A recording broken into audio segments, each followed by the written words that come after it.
that you're looking at, you're looking at lower class people here. Almost all the little dancers, their only hope was to marry somebody rich, or basically be a courtesan. They got trained, and these are not children of the wealthy classes that are taking the ballet classes. These are children of the middle classes, the lower middle classes, that they're trying to get them in a position so that they can become something and move up in the world. And if they aren't successful, well, they become like her. She's got a glass of absinthe in front of her, which has a mildly hallucinogenic property, but it's you know, a liqueur that became illegal because of the hallucinogenic properties that were in it. She's everybody that looked at this in the late 19th century, it would be obvious she's a prostitute, and the guy she's sitting next to is basically a drunkard, and they don't look happy. They look kind of just drawn out. And when Degas is painting these, and he's using people like this for his models because that's what he can afford to pay. He goes and he doesn't have to pay them anything. Maybe buys them a drink. But you go in there and you look at that, and the people that had a lot of money to buy paintings, you know, really nice houses, they didn't want these paintings because they knew what these paintings meant, and they weren't scenes that should be talking about in good, polite society because of what they were depicting.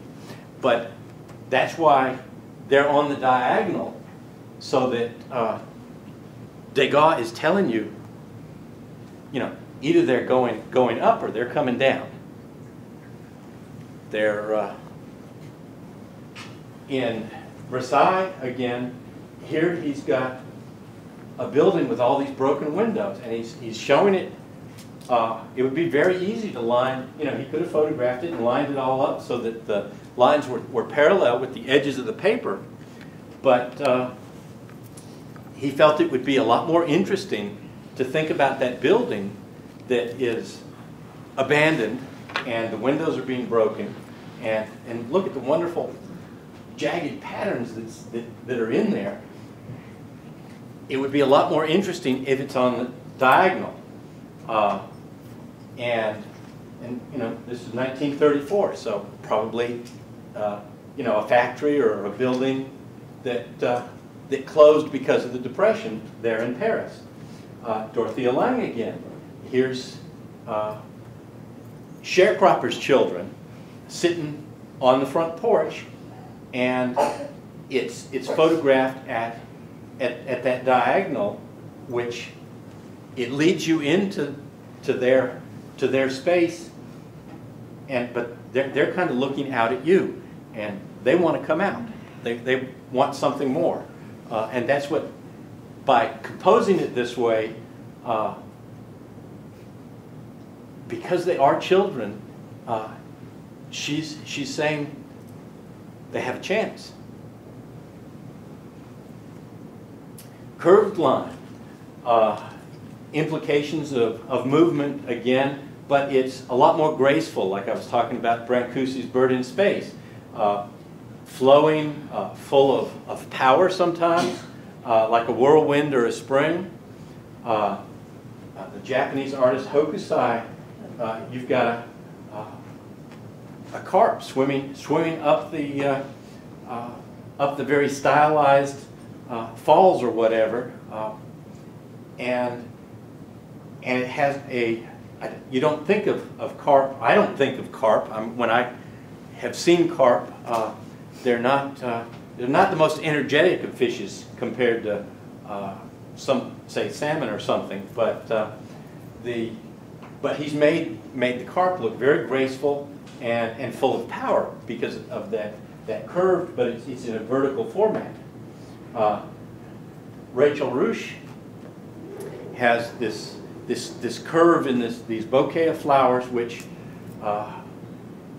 is about, it's all about symbols there. It's a curved, it's nice and pretty, but if you know your flowers, this was painted long before there were any refrigerated coolers or hot houses for growing flowers, and to force things to grow in a certain way. Not all these flowers would be in bloom at the same time, but each one of those flowers has a symbolic meaning, which, again, the people that saw this, they would have been aware of those meanings, and so they would have. It's a study in the brevity and the shortness of life.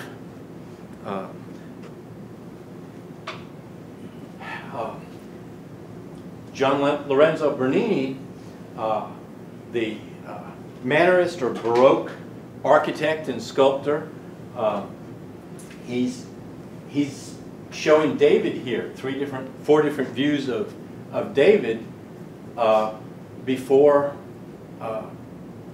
just before he's coiling up. He's got his sling with the stone in it, and he's about to fling that and kill Goliath.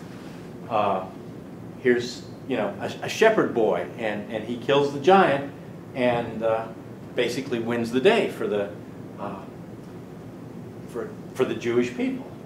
And so he figures in a lot of stories because he's the underdog, but he's got the might of Christianity behind him, or actually at the time he wasn't Christian, but the Christians took it over and said this is he's a Christian hero, even though he was actually Jewish and not Christian. This was before Christ, but he was a very popular subject matter in a lot of the church-sponsored artwork. And look at the power that's in it. There's no front. Any way you look at it, you can see that you're seeing a whole bunch of stuff that you can't see anywhere else. And it's about, he's coiled up and he's fixing to fling that stone with all that power and slay the giant. Ansel Adams, taking a study from nature again, looking at the roots of this tree in a garden in Honolulu, or Versailles again in the streets of Paris. It looks so beautiful, but it's the gutter. It's where all garbage flows. It's the gutter. But it's a beautiful photograph because he's got that that curve in there. It leads you into it, and it really invites you to be in that place. The wet street, the little park there. Last but not least, there's the curves of the human body. Again, this is Edward Weston and his model, who was his wife, and it's just this perfectly composed form, but even though we look at it and we think it's so beautifully composed, Charisse says, Edward was never happy with the shadow on the right arm, and I was never happy with the crooked hair part and the bobby pins that showed. But when I see the picture, unexpectedly, I remember most vividly Edward examining the print with a magnifying glass to decide if the few visible pubic hairs would prevent him from shipping it through the mail. It's the artist having to deal with, what does the world think about my art? You look at that, and there's nothing, compared to advertising on TV nowadays, there's nothing objectionable there at all. But at the time, it was different. You know, you can see, you know, what she says that bothered her is that 1, 2, 3 bobby pins up there and a crooked hair part, and then what Edward didn't like was the fact that this arm was partially in shadow.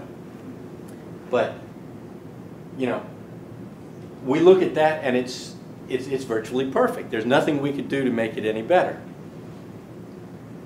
And that kind of leads us into shape and mass, because it was this very full shape, the mass of the whole human body, even though it was all full of those curved lines.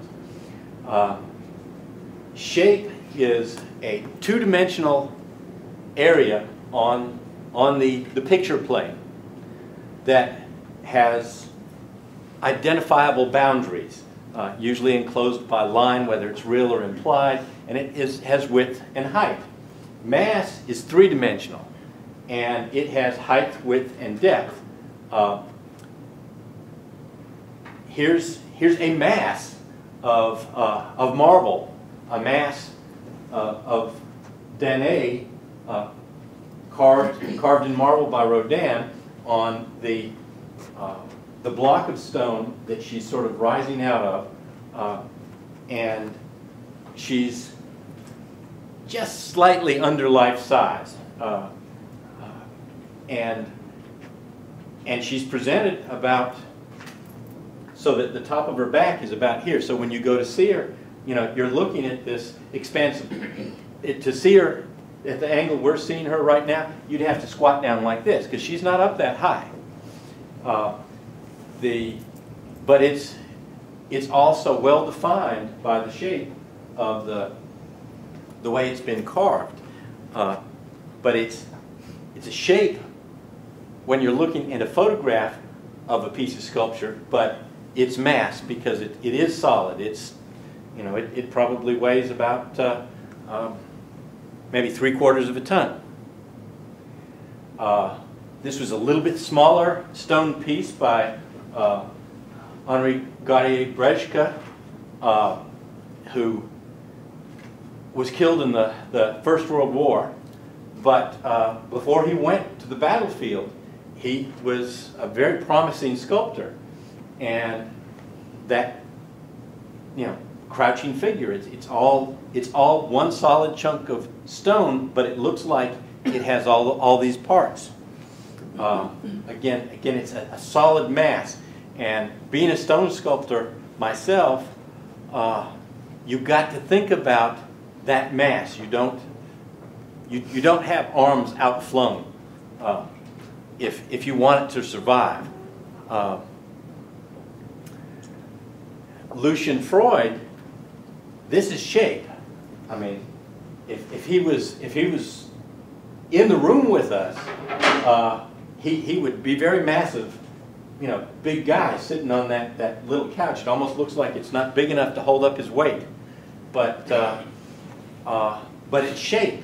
It's the shape of a big hefty man, and it's not actual mass at all. It's just shape, which implies a lot of mass.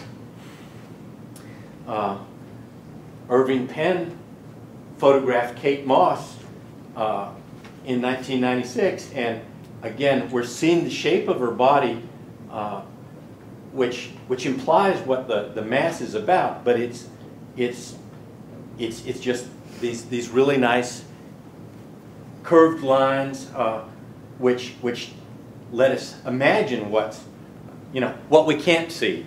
But he's been very careful to not show us anything that we're not supposed to see.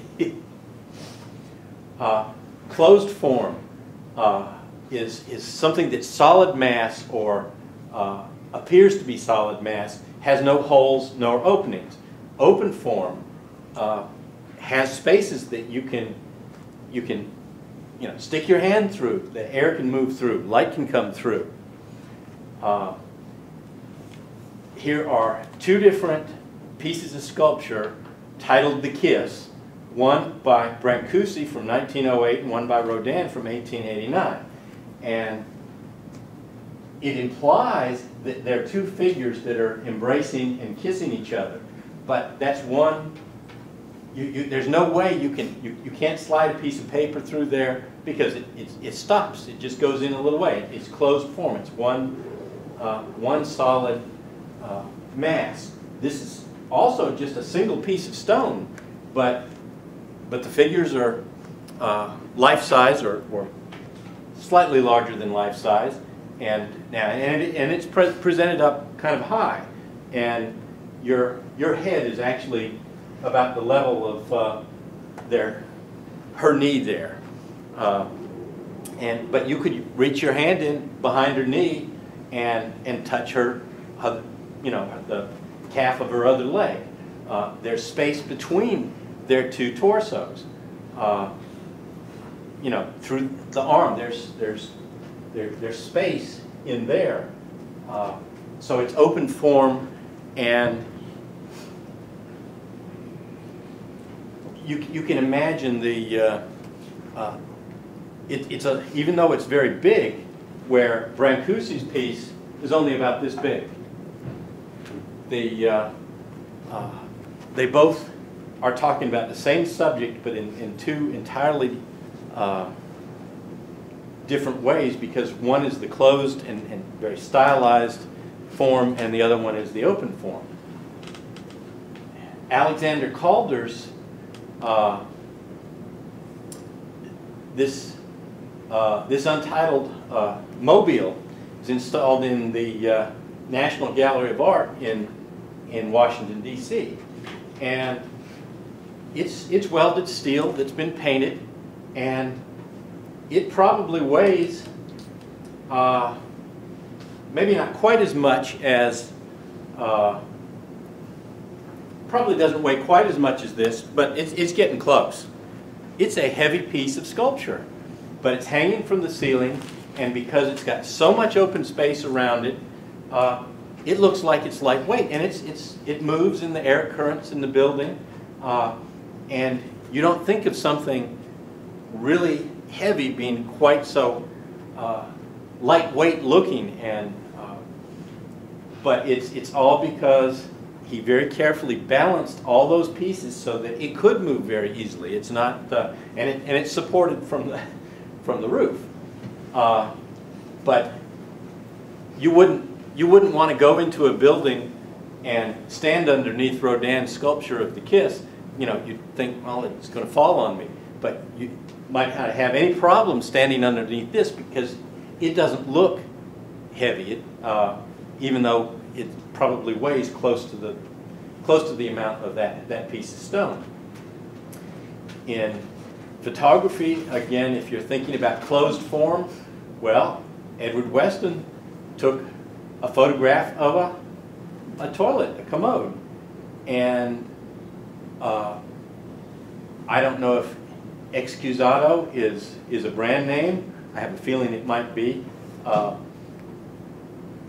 but he's just saying, look at this shape. Look at the interesting way the shape goes together. He's not showing you the parts that make you think about the unpleasant things, but he's showing you, saying, look at this. Look at these beautiful shapes.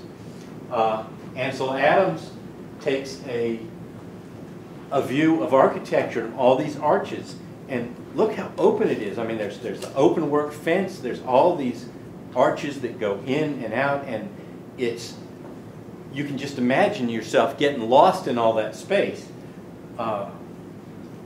because it is open like that. Brancusi, we're talking about open and closed shape. Brancusi was a stone carver for the most part. He did a lot of bronzes and some wood. And in some of his later pieces, he did constructions that he joined a lot of pieces of stone together. And some of those were very open form. But most of his pieces were paying attention to the nature of the stone itself. And they went from a very organic shape, fairly naturalistic, of here is just called Sleep from 1908, which was fairly early in his career. He'd arrived in Paris 2 years before, and he actually worked with Rodin for some months before he went off on his own, saying a mighty oak does not grow from, excuse me, I got that wrong. A small acorn does not grow well underneath a mighty oak. And so he worked with Rodin for a little while, learned about some stuff, and at the time a lot of his stuff looked kind of like Rodin's. But then he left and struck out on his own. And this is 1908. In 1909, 1910, it's become very stylized. It's still a sleeping head. It still conveys that same sort of feeling, same emotional content, that restful feeling, but it's become a lot more geometric and a lot less organic, a lot less naturalistic. And then he's moving in a different direction. In 1915, he does this piece, which is called The Newborn, and it's not about sleep. It's a lot more action. And you know, if you look at it here, look at what does that shape look like right there? It looks like a baby with its mouth open, crying like, wah!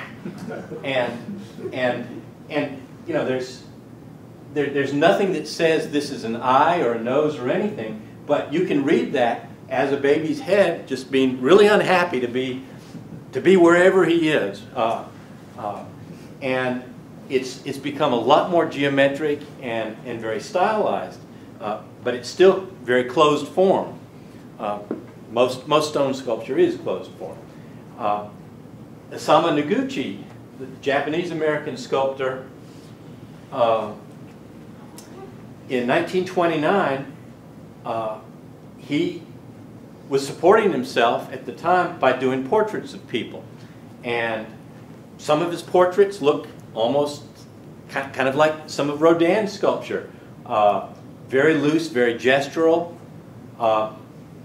He did his first stone carving. He later became very famous for doing a lot of work in stone, but his first stone sculpture was a portrait of an American writer named Claire Booth Luce. I don't have her picture in here, but at this point, he basically had done the same thing. He went to Paris, he knocked on Brancusi's studio door, and he said, I really want to learn from you. And so he stayed with Brancusi for not quite a year, the same way Brancusi had stayed in Rodin's studio, and helped him for about the same amount of time. And then he left for the same reason. Basically, I've learned what I can from you, and in this case, he's trying to do a portrait that captures the forward thinking, because Buckminster Fuller was probably a genius, and he was an engineer, and he came up with a whole bunch of things that we use today that were very innovative, and nobody at the time thought they were quite as good as they were. But Noguchi looked at him, and this photograph was taken many years later, because Fuller was a young man at the time that the portrait was made. But this was one of the things that at the time, this was modeled and then cast in bronze, and then it was chrome plated, which basically, except for hood ornaments for cars and stuff, sculpture was not chrome plated. But Noguchi did that because he was trying to capture the qualities that Buckminster Fuller represented for society. Shapes come in both negative and positive forms. It's usually, you think of the subject and the background, or sometimes you'll call it figure ground, positive, negative, and talk about that relationship is very important. And the positive shape is what we look at and we identify and can see, and the negative shape is the shape around it. The positive shape has a name usually, but the negative shape, usually it's just considered the background. But that's not always the case. If you look at this looks like a nice wooden goblet, got a nice shape to it, but you look at it here, look at the black shapes now. They're faces. So, and you can't focus on this as an object and the faces that are made by that at the same time. You have to look at one or the other. You can't see both of them at the same time. And that's a real typical figure ground relationship.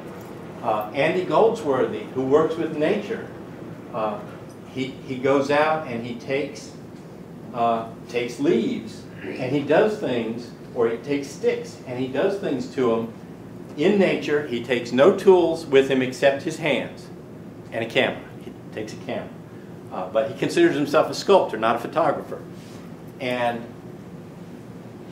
he basically, in this, what he's done here is he dug a hole down in the ground first.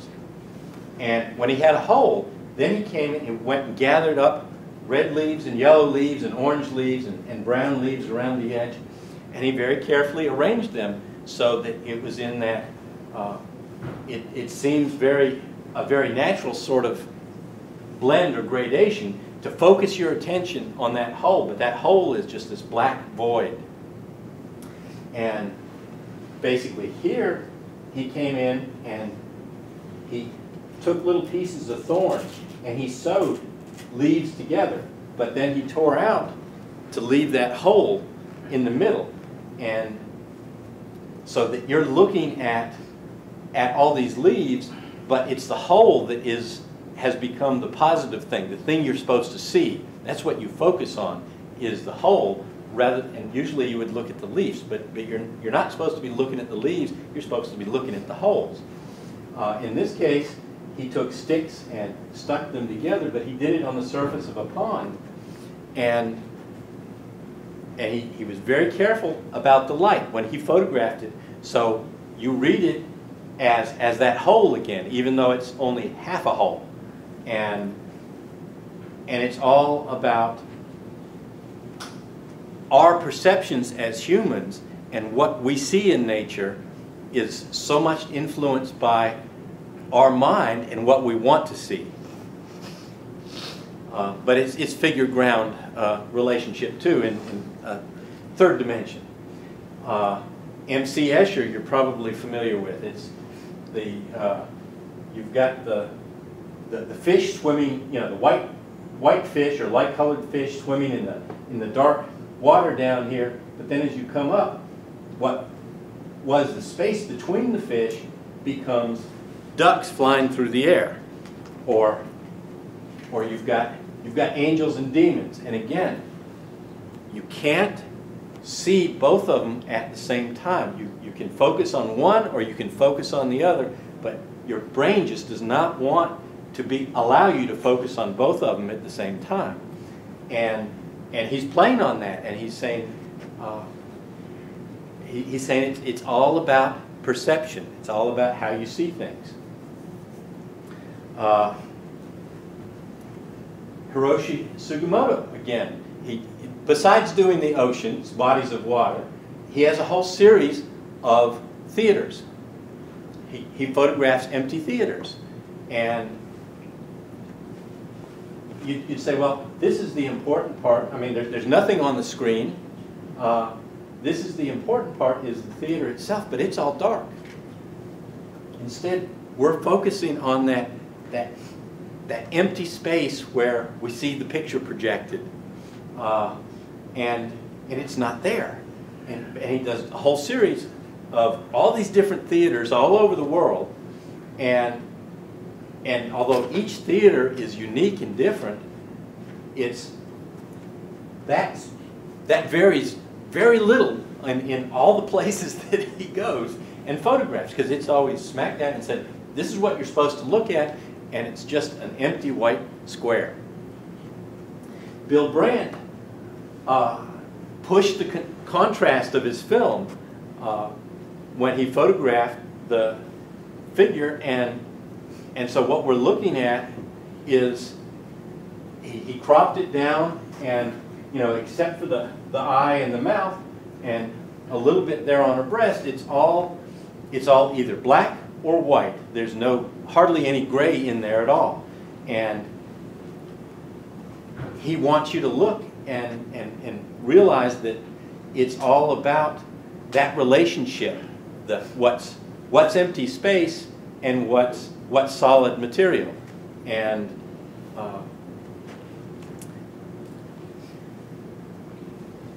Edward Steichen,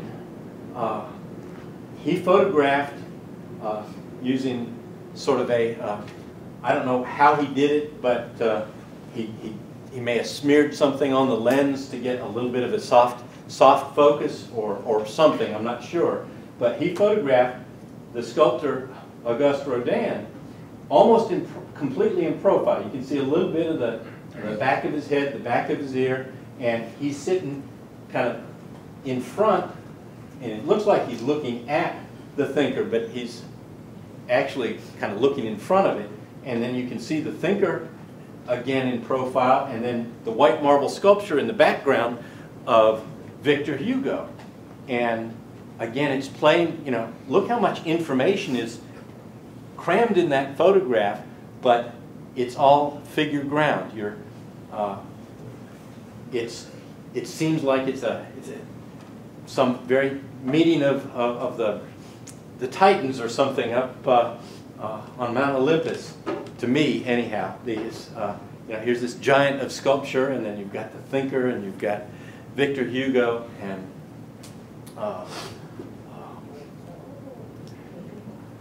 light and value. Obviously, as a photographer, you have to be very aware of what light is doing and how it's working, but you've got actual light, which creates shadows and reflections on three-dimensional objects. You've got, in anything that's two-dimensional, especially a painting, you've got an illusion of light and how you suggest that there is light falling on something. Mass is revealed by light and shadow. You can't, I tell some of my students that, if you go into a completely dark room, you can't see anything. On the other hand, you go into a room that has nothing but light in it, there's light coming from every direction you look at, you can't see anything. It's only when you've got some of both that you can start making out what's happening. And that's where a lot of art comes in. A really important part in Western art of revealing light and shadow is an Italian word that is called chiaroscuro, which literally translates as light dark. And it's a learned concept. Before the Renaissance, I won't say that you won't see something suggesting that in some Roman wall paintings and stuff, but it was a suggestion. It wasn't something that every Roman wall painting had. It was a technique that was developed during the Renaissance, and they learned how to do it. We take it for granted now, and especially with photography, because photography is capturing. Basically, they were learning how the camera captures images, the way we really see things, as opposed to the way we think we see things, where we take shortcuts. Like a little kid drawing a picture of mommy and daddy. There's no shadowing on there. There's a round face. There's a couple dots for the eye, a line for the mouth, maybe some curls or something for the hair, and that's mommy, that's daddy, whatever. There's no shading. There's no shadow. but we learned how to do that. Leonardo, he used charcoal and white chalk, and that's on paper, and it's sort of a medium-toned paper. It's not white paper. But we look at that and we see that there are two pair of legs and somebody's lap underneath all that drapery. And it's very obvious what's happening to us, because it looks like every time that we've seen somebody with their lap covered up with a piece of fabric, it looks kind of like that. So we think we know what it is. In this example is Edward Manet's model. I can't remember her name. She was a very famous model that worked for a lot of the artists for the Impressionists. But you know, we look at that and we read this as being shadow. We read that face, that this part's well lit because it's the light shining on it, and that's shadow. But if you were looking at traditional Japanese, a Japanese printmaker would look at that and say, well, why is her face dirty? You know, she's got dirt on her face. Why is her face dirty?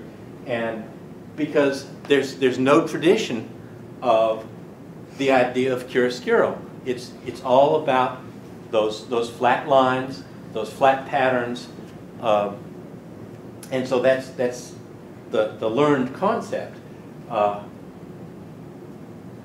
Value scale, again, being photographers, I'm sure that you're familiar with value scales.